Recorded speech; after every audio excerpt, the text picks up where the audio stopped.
આજના વિડીયોમાં આપણે 80 વર્ષ જૂની રીતથી છાશનો મસાલો બનાવતા તો શીખીશું જ, એ ઉપરાંત પણ ઘણી બધી એવી કિચન ટિપ્સ જોઈશું જે તમને ખૂબ જ ઉપયોગી થઈ શકે છે। તો વિડીયોને એન્ડ સુધી જોતા રહેજો અને વિડીયો પસંદ આવે તો વિડીયોને એક લાઇક પણ જરૂરથી કરજો। ચાલો શરૂ કરીએ વિડીયો। જોઈએ ટીપ નંબર 1।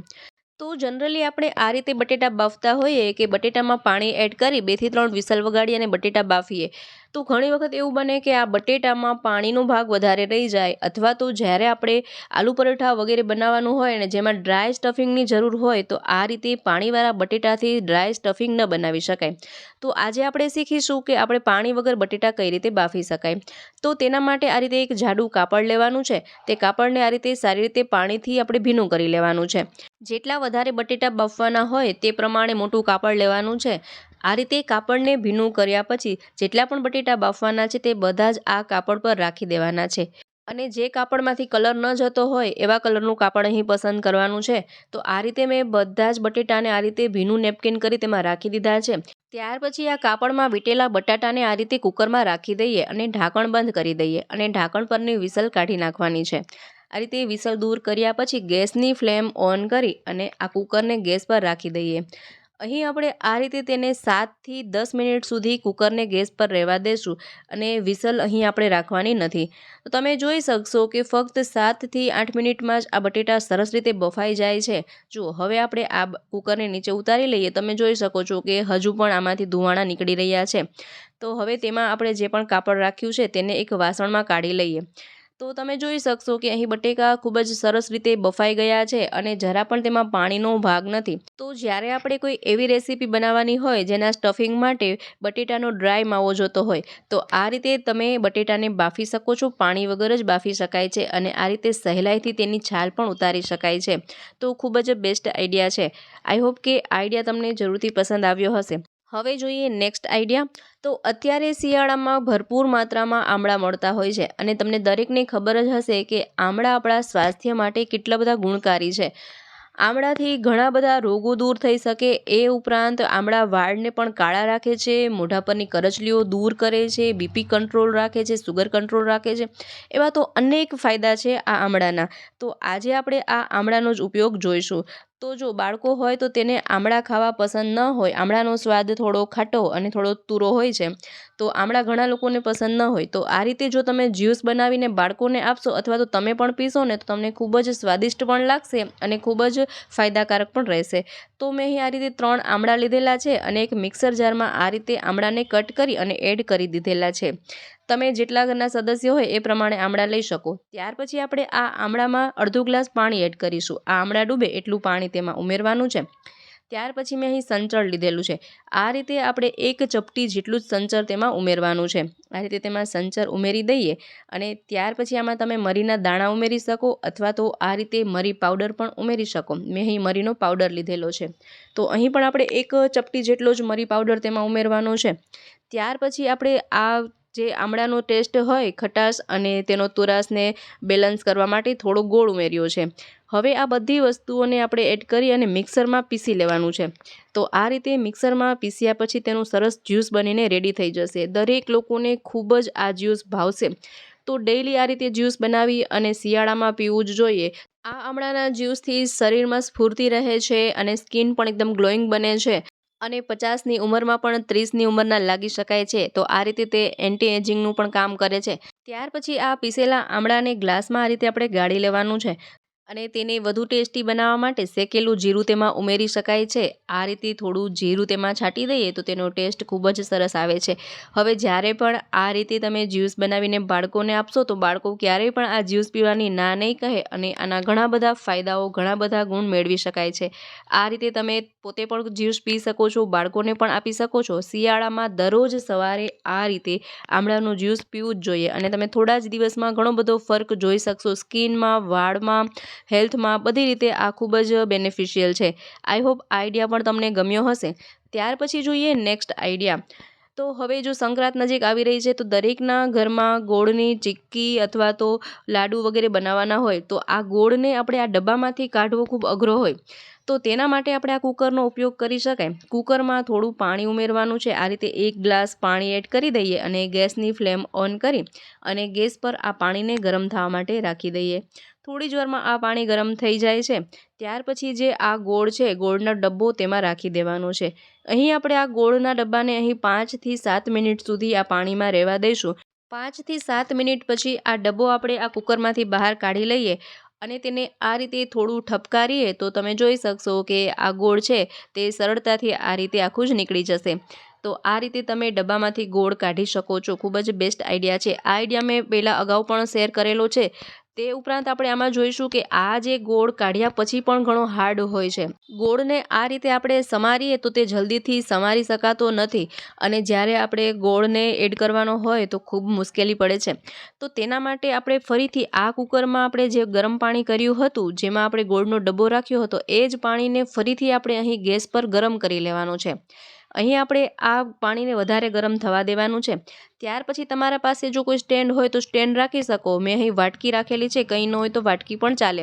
અને વાટકી ઉપર આ ગોળને આપણે મૂકી દેવાનો છે. ત્યાર પછી આ કુકરનું ઢાંકણ તેના પર બંધ કરી દઈએ. ગેસની ફ્લેમ અહીં આપણે બંધ રાખવાની છે. જુઓ, હવે તેને ફક્ત 1 જ મિનિટ સુધી રહેવા દેવાનું છે. 1 મિનિટથી વધારે આ ગોળને તેમાં રાખવાનો નથી. 1 મિનિટમાં તમે જોઈ શકશો કે ગોળ એકદમ સોફ્ટ બની જાય છે. ત્યાર પછી આપણે એક વાસણમાં ગોળ કાઢી લઈએ. હવે જુઓ, તમે આ રીતે તમે ચાકુથી તેને સમારી શકો અથવા તો ચમચીથી પણ સમારી શકો. ગોળ એટલો બધો સોફ્ટ બની ગયો છે ને કે આપણે તરત જ તેને સમારી શકીએ. તો હવે ગોળની ચીક્કી કે તલ સાંકળી કે કંઈ પણ બનાવવાનું હોય તો તમે આ રીતે ગોળને ફટાફટ સમારી શકો છો.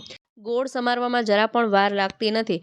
તો આ ખૂબ જ સરળ રીત છે. આઈ હોપ કે આ આઈડિયા પણ તમને જરૂરથી પસંદ આવ્યો હશે. ત્યાર પછી જોઈએ નેક્સ્ટ આઈડિયા. તો અત્યારે શિયાળાની ઋતુમાં બાજરો ખાવો ખૂબ જ ગુણકારી હોય છે. પરંતુ એવું બને કે અત્યારની નવી જનરેશન હોય તો તેને બાજરાના રોટલા બનાવતા આવડતા ન હોય. તો આ બાજરાના રોટલા કઈ રીતે આપણે બનાવી શકાય? જો તમને બાજરાના રોટલા વિશે બિલકુલ માહિતી નથી, જરા પણ તેનો લોટ પણ કોણવતા આવડતો નથી, તો તેના માટે આ બેસ્ટ આઈડિયા છે. આ રીતે એક મોટું વાસણ આપણે ગેસ પર રાખીએ અને તેમાં અડધો ગ્લાસ પાણી ઉમેરીએ.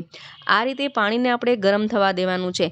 જ્યાં સુધી પાણી ગરમ થઈ જાય ત્યાં સુધી આપણે એક કાથરોટમાં બાજરાનો લોટ ચાળી લઈએ. આ રીતે લોટને ચાળી લેવાનો છે. મેં અહીં 1.5 વાટકી લોટ લીધેલો છે. આમાંથી આપણે 3 થી 4 રોટલા બનાવી શકાશે. તો અહીં જ્યાં સુધી આપણે આ લોટને ચાળી લઈએ ત્યાં સુધીમાં પાણી પણ ગરમ થઈ જાય છે. પાણીને આપણે ખૂબ જ ઉકાળવાનું નથી, થોડું મીડિયમ તાપ પર ગરમ કરવાનું છે. જુઓ, અહીં પાણી પણ ગરમ થઈ ગયેલું છે. ત્યાર પછી આ પાણીમાં અડધી ચમચી મીઠું ઉમેરી દઈએ. ત્યાર પછી આપણે જે લોટ ચાળ્યો છે તેને આ રીતે થોડો થોડો તેમાં એડ કરતું જવાનું છે. બધો જ લોટ જો એકસાથે આપણે તેમાં ઉમેરી દઈશું તો તેમાં ગાંઠા પડી જશે. થોડો થોડો લોટ તેમાં ઉમેરતા જઈએ અને તેને મિક્સ કરતા જઈએ, જેથી કે લોટ એકદમ સોફ્ટ થઈ જશે અને સરસ રીતે બંધાઈ જશે. જુઓ, આ રીતે આપણે થોડો થોડો લોટ ઉમેરી અને પછી તેને આ રીતે સરસ રીતે મિક્સ કરી લેવાનું છે. અને જો પાણી થોડું ઓછું લાગે તો થોડું તમે તેમાં ફરીથી ઉમેરી પણ શકો. અહીં પહેલાં જ આપણે વધારે પાણી જો ઉમેરી દઈશું ને તો લોટ એકદમ ઢીલો બનશે. તો આ રીતે થોડું થોડું પાણી ઉમેરવાનું. તો આ રીતે સરળતાથી આપણે લોટને મિક્સ કરી લેવાનો છે. આ રીતે ગરમ પાણીમાં જ્યારે આ લોટને બાંધીએ ને તો લોટ એકદમ સોફ્ટ બની જાય છે. જુઓ, તો ત્યાર પછી આ રીતે આપણે તેને હાથેથી મિક્સ કરી લેવાનો, થોડું કૂણવી લેવાનો. અહીં આપણે વેલણથી વણ્યા વગર કે હાથેથી ટીપ્યા વગર રોટલા કઈ રીતે બનાવી શકાય તે આઈડિયા જોવાના છીએ. બિગનર્સ છે તેઓ માટે તો ખૂબ જ બેસ્ટ આઈડિયા છે. હવે ત્યાર પછી આ લોટને સારી રીતે કૂણવી લીધા પછી જે રીતે આપણે રોટલીના ગોળણા કરતા હોય એ જ રીતે આપણે આ બાજરાના લોટના પણ ગોળણા કરી લઈશું. તો આ રીતે મેં ગોળિયા કર્યા છે તો 4 રોટલા બનશે. તમે મોટી સાઇઝના રોટલા બનાવશો તો 2 રોટલા બનશે અને નાના નાના રોટલા બનાવતા હશો તો આ રીતે 4 રોટલા બનાવી શકાશે. જુઓ, ત્યાર પછી આપણે ગેસ પર તાવડી ગરમ થવા માટે રાખી દઈએ. ત્યાર પછી મેં આ રીતની એક કોથળી લીધેલી છે. આ રીતની પ્લાસ્ટિકની જબલા થેલી દરેકના ઘરમાં હોય તો તેના નાકા આ રીતે કાપી નાખવાના આ રીતે. ત્યાર પછી તેને અહીંથી કટ કરી અને એક સિંગલ પીસ રેડી કરી લેવાનો છે. હવે એક પાર્ટ પર આ રીતે આપણે ગોળણું રાખીશું અને બીજો પાર્ટ છે તેને આ રીતે ફોલ્ડ કરી હવે આપણે હાથેથી જ આ રીતે તેને પ્રેસ કરતું જવાનું છે. જુઓ, આ લોટ એટલો સરસ રીતે અહીં સોફ્ટ બની ગયેલો હોય ને કે તમે આ રીતે ખાલી થોડું થોડું ફક્ત અંગૂઠાથી અને હાથેથી આ રીતે પ્રેસ કરતા જાઓ ને તો રોટલાને સરસ એવો શેપ આવી જાય છે. તમે જે રીતનો શેપ આપવા ઈચ્છતા હોય એ રીતનો રોટલો અહીં બની જશે. જુઓ, તમારા ઘરમાં જે રીતના જે સાઇઝમાં રોટલો ખવાતો હોય એવો તમે બનાવી શકો છો. આપણે અહીં વેલણની પણ જરૂર નથી અથવા તો અહીં આપણે રોટલાને ટીપવાની પણ જરૂર નથી. આ રીતે હાથેથી જ તમે રોટલાને પ્રેસ કરી અને બનાવી શકો છો. તો જુઓ, રોટલો અહીં વણાઈને રેડી થઈ ગયેલો છે. ત્યાર પછી તેને આ રીતે હાથેથી આપણે ઉપાડી લઈએ અને તાવડીમાં આ રીતે તેને ચડવી લઈએ, પકવી લઈએ. જુઓ, તમે જોઈ શકશો કે ખૂબ જ સરળતાથી અને એકદમ સોફ્ટ રોટલો બને છે. એકદમ કડક રોટલો નહીં બને, એકદમ સરસ સોફ્ટ એવો રોટલો બનીને રેડી થઈ જશે. આ રીતે તમે રોટલા બનાવી શકો છો અને આમાં જ આપણે બીજી રીત પણ જોવાના છીએ. રોટલાને તમે આ રીતે રોટલીની જેમ વણીને પણ બનાવી શકો છો. જ્યારે આપણે એમને એમ ઠંડા પાણીથી આ લોટને બાંધીએ ને તો તેને આ રીતે આપણે વણી ન શકાય. બાજરાનો લોટ જે હોય તે ખૂબ ચીકણો હોય તો તેને આ રીતે વણી ન શકાય. પરંતુ આ રીતે ગરમ પાણીથી જ્યારે આ લોટને બાંધીએ ને તો આ રીતે સરળતાથી તમે રોટલીની જેમ પણ વણી શકો છો અથવા રોટલીની જેમ પાતળા પાતળા રોટલા પણ બનાવી શકો છો. આ રીતે તેને વણી અને ત્યાર પછી આપણે તાવડી પર તેને પકવી લઈએ. તો તમે જોઈ શકશો કે સરસ જેમ આપણે ફુલકા રોટલી ફુલાવીને બનાવીએ ને એવા જ ફૂલેલા રોટલા બનશે. તો જુઓ, તમે જોઈ શકો છો કે કેવા સરસ અહીં ફૂલીને રોટલા બની રહ્યા છે. તો ખૂબ જ સરળ રીત છે. જેને ન આવડતા હોય તે પણ બનાવી શકે એવી રીત છે અને શિયાળામાં બાજરાના રોટલા અને લીલોતરી શાકની ભરપૂર મજા લઈ શકે છે. તો આ રીતે જેને ન આવડતા હોય એ પણ રોટલા બનાવી શકે એવી 2 રીત મેં શેર કરેલી છે. તમને જે પણ રીતથી રોટલા બનાવતા ફાવે એ રીતથી તમે બનાવી શકો છો. ત્યાર પછી જોઈએ નેક્સ્ટ આઈડિયા. તો ગમે તેવો શિયાળો હોય કે ગમે તેટલી ઠંડી હોય પરંતુ ગુજરાતીઓને છાશ વગર તો ન ચાલે. છાશ એ તો આપણા ગુજરાતીઓ માટે એક અમૃત સમાન પીણું છે અને એ પણ છાશમાં જો તમે આ રીતે 80 વર્ષ જૂની રીતથી બનાવેલો મસાલો છાંટીને જો છાશ પીવો ને તો તેની મજા જ કંઈક અલગ હોય છે. તો આજના વિડીયોમાં આપણે અત્યારે એ જ શીખવાના છીએ કે 80 વર્ષ પહેલાં છાશનો મસાલો કઈ રીતે બનાવતા હતા. આ રીત મેં મારા દાદીમા પાસે શીખેલી છે. તો મેં અહીં આ રીતે થોડો લીમડો લીધેલો છે. અહીં આપણે મીઠી લીમડી આવતી હોય તે લેવાની છે અને તેના દરેક પાન આ રીતે આપણે પહેલાં કાઢી લેવાના છે. અહીં લીમડો થોડો સુકાઈ ગયેલો છે. તમે તાજો લીમડો પણ લઈ શકો છો. તો મેં અહીં બધા જ લીમડાના પાન કાઢી લીધેલા છે. ત્યાર પછી તેને આ રીતે આ એક ચાળણીમાં અથવા તો કોઈ પણ વાસણમાં એડ કરી અને તેને આપણે ધોઈ નાખવાનું છે. આ રીતે આપણે સારા પાણીથી બધો જ લીમડો ધોઈ નાખીશું. આ જે એક આયુર્વેદિક રીત છે અને આના ઘણા બધા ફાયદા છે. તો અહીં મેં આ લીમડાને ધોઈ નાખ્યો છે. ત્યાર પછી મેં અહીં ફુદીનો લીધેલો છે. આ રીતે ફુદીનાના પણ પાન આપણે અલગ કરી લેવાના છે. તો અહીં તમે કોઈ પણ વસ્તુને કોઈ પણ માત્રામાં લઈ શકો છો. એવું કોઈ ફિક્સ માપ નથી કે આટલી જ વસ્તુ તેમાં ઉમેરવાની છે. તો આ રીતે આપણે ફુદીનાના પાન પણ અલગ કરી લીધેલા છે અને તેને પણ સારી રીતે ધોઈ નાખવાના અને ત્યાર પછી અહીં ધાણાભાજીના પાન લઈશું એટલે કે કોથમરી લઈશું. આ ત્રણેય વસ્તુઓને સારી રીતે ધોઈ નાખી અને આ રીતે મિક્સ કરી લઈએ. હવે તેને તડકામાં સૂકવી દઈશું. તો અત્યારે શિયાળામાં ખૂબ એવો આકરો તાપ ન હોય તો આને સુકાતા 2 થી 3 દિવસ લાગે છે. તો મેં અહીં 2 દિવસ સૂકવ્યું તો સરસ રીતે તે સુકાઈ ગયું છે. તો કંઈક આ રીતનો એકદમ ક્રન્ચી બની જાય કે આ રીતે જો આપણે તેને આ રીતે મસળીએ ને તો તેનો એકદમ ભૂક્કો થઈ જાય તેટલી રીતે આપણે તેને સૂકવવાનું છે. આ જે મીઠો લીમડો હોય તે આપણા વાળ માટે ખૂબ જ ફાયદાકારક છે. આનાથી વાળ એકદમ કાળા બને છે, ઘાટા બને છે, મજબૂત બને છે. એ ઉપરાંત ફુદીનો છે તે શરીરને ઠંડક આપે છે અને કોથમરી છે તે આંખોના નંબર ઘટાડે છે. તો ત્રણેય વસ્તુ ખૂબ જ ફાયદાકારક છે. તો હવે આ દરેક વસ્તુ સરસ રીતે સુકાઈ જાય ત્યાર પછી આપણે એક મોટું વાસણ લેવાનું છે. તેમાં 1 ચમચો સૂકા ધાણા, 1 ચમચો જીરું અને અડધો ચમચો અજમો એડ કરીશું. તમારા પાસે અજમાના લીલા પાન હોય તો તમે તે પણ સૂકવી શકો. મારા પાસે અજમાના પાન ન હતા તેથી મેં આ રીતે સૂકો અજમો લીધેલો છે. ત્યાર પછી 3 થી 4 લવિંગ ઉમેરીશું. લવિંગ બિલકુલ ઓપ્શનલ છે, તમે સ્કીપ પણ કરી શકો છો. હવે આ બધી જ વસ્તુઓને સારી રીતે મિક્સ કરી ગેસની ફ્લેમ ઓન કરી અને તેના પર થોડું શેકી લઈશું. અહીં ગેસની ફ્લેમ મીડિયમ રાખવાની છે અને આ દરેક મસાલાનો કલર બ્રાઉન થાય ત્યાં સુધી તેને શેકીશું. ત્યાર પછી આ રીતે 20 થી 25 મરીના દાણા એડ કરીશું અથવા મરીનો પાવડર પણ ઉમેરી શકાય અને તેને પણ થોડું આ રીતે રોસ્ટ કરી લઈશું, થોડું શેકી લઈશું. હવે આ દરેક મસાલા શેકાઈ જાય ત્યાર પછી આપણે જે આ પાન સૂકવેલા હતા, લીમડો, કોથમરી અને ફુદીનાના પાન છે તેને પણ આમાં સાથે એડ કરી દઈએ. જેથી કે કદાચ જો સરખા ન સુકાણા હોય અને થોડું પણ મોઇસ્ચર તેમાં રહી ગયું હોય અને આ રીતે તેને રોસ્ટ કરી લઈએ, શેકી લઈએ તો તેમાંથી પણ ભેજ જતો રહે અને સરસ રીતે ડ્રાય થઈ જાય. હવે આ બધી જ વસ્તુઓને સારી રીતે શેકાઈ ગયા પછી જો આ રીતે ચેક કરી લેવાનું કે એકદમ સરળ ભૂકો થઈ જતો હોય તો તે અહીં શેકાઈને રેડી છે. હવે તેને થોડું ઠંડુ થવા દઈએ. હવે જ્યારે આ બધા મસાલા ઠંડા થઈ જાય ત્યાર પછી આપણે મિક્સર જારમાં તેને એડ કરી દેવાનું છે અને તેને આપણે પીસી લઈશું. અને મિક્સર જારમાં એકદમ ઝીણો ભૂકો થાય ત્યાં સુધી આપણે તેને પીસવાનું છે. તો અહીં મેં બધું જ એક જારમાં મિક્સ કરી અને મિક્સર જારમાં એડ કરી દીધેલું છે. હવે આ રીતે તેને પીસી લેવાનું છે.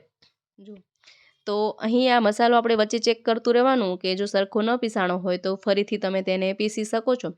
અને આ જે મસાલો આયુર્વેદિક મસાલો આપણે બનાવી રહ્યા છીએ તે સ્વાસ્થ્ય માટે પણ ખૂબ જ સરસ છે અને એ ઉપરાંત સ્વાદમાં પણ એટલું સરસ લાગે છે અને આ મસાલાને તમે આખું વરસ સ્ટોર કરીને પણ રાખી શકો છો. નેક્સ્ટ યર સુધી તમે આને વાપરી શકો છો તો પણ આ સરસ ફ્રેશ જ રહે છે. ત્યાર પછી આપણે જે મસાલો પીસી લીધો તેને આ રીતે આપણે ચાળી લેવાનો છે. તો આ રીતે તમે ચાળણાથી ચાળી શકો અથવા તો લોટ ચાળવાનો જે હવાલો હોય તેનાથી પણ ચાળી શકાય છે. આ રીતે મેં ચાળણાથી ચાળી લીધેલું છે અને આમાં જે પણ આ એક્સ્ટ્રા ભાગ હોય તે આપણે ફેંકી દેવાનું છે. જુઓ, હવે આમાં થોડા મસાલા સાથે મિક્સ કરવાના છે. આ રીતે ચડાઈ ગયા પછી અહીં આપણે 2 મોટી ચમચી તેમાં મીઠું ઉમેરીશું. એ ઉપરાંત અહીં 3 મોટી ચમચી સંચર પાવડર ઉમેરીશું. અમારા ઘરમાં બધાને આ આયુર્વેદિક લીલો મસાલો પસંદ છે તેથી મેં આમાં 2 જ વસ્તુ ઉમેરી છે.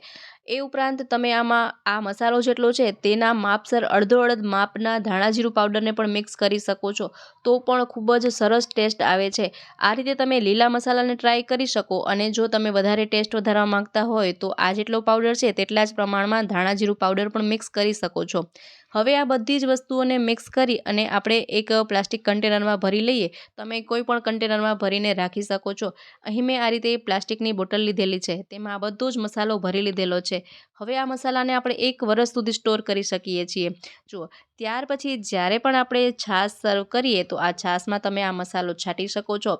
જ્યારે ઘરે કોઈ મહેમાન આવે અને તમે આ મસાલાવાળી છાશ આપશો તો મહેમાન વખાણ કરતા નહીં થાકે. તો આ 80 વર્ષ જૂની આયુર્વેદિક પદ્ધતિથી એકવાર છાશ મસાલો જરૂરથી બનાવી જોશો તો તમને એના ઘણા બધા ફાયદાઓ જોવા મળશે. સ્વાસ્થ્યને લગતા ફાયદાઓ થશે, સુંદરતાને લગતા ફાયદાઓ થશે, ટેસ્ટમાં પણ વધારો થશે અને મહેમાન પણ વખાણ કરશે.